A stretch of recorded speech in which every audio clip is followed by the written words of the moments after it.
সাইফ আলী খানের বাড়িতে হামলার ঘটনায় চমকে গেছে পুরো ভারতবাসী। এত কড়া নিরাপত্তার মধ্যেও নবাব বাড়িতে ঘটেছে ভয়াবহ কাণ্ড। বুধবার 15 জানুয়ারি দিবাগত গভীর রাতে নিজ বাড়িতেই দুর্বৃত্তের ধারালো ছুরিকাঘাতে রক্তাক্ত হন বলিউড অভিনেতা সাইফ আলী খান। ভারতের নবাব পরিবারের সদস্য গুরুতর আহত সাইফকে বাঁচাতে দ্রুত হাসপাতালে নিতে ব্যস্ত হয়ে পড়ে পরিবার। কিন্তু আপনি কি জানেন, হাসপাতালে নিতে কোনো ব্যক্তিগত গাড়ি কাজে আসেনি ধনী এ সেলিব্রিটির? কিন্তু কেন? খবর পেয়ে তড়িঘড়ি করে বাড়িতে পৌঁছান সাইফ আলী খানের বড় ছেলে ইব্রাহিম আলী খান।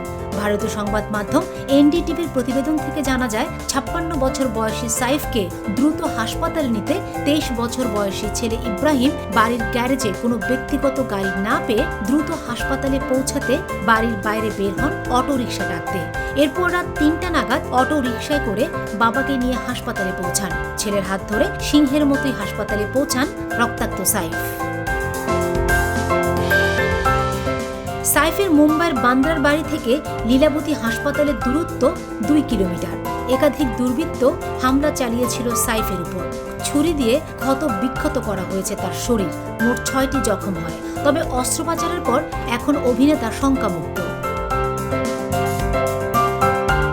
চিকিৎসকরা জানিয়েছেন, অস্ত্রোপচারের পর সাইফ আলী খানকে পর্যবেক্ষণের জন্য আইসিইউতে রাখা হয়েছে।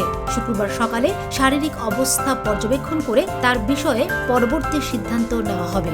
হাসপাতালে ভর্তির পর অস্ত্রোপচার সম্পন্ন হয়েছে অভিনেতার।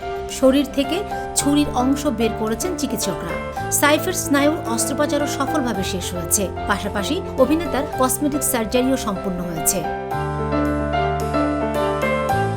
হামলাকারীকে নিয়ে নানা প্রশ্ন উঠছে। গণমাধ্যমে খবর এসেছে, হামলাকারী নাকি সাইফের বাড়িতেই লুকিয়েছিল। বিষয়টি নিয়ে তদন্ত চলছে। সাইফের সাহসিকতা ও দ্রুত হাসপাতালে আসার কারণে গুরুতর বিপদ থেকে রক্ষা পেয়েছেন তিনি। চিকিৎসক ও ভক্তরা তার দ্রুত সুস্থতা কামনা করছেন।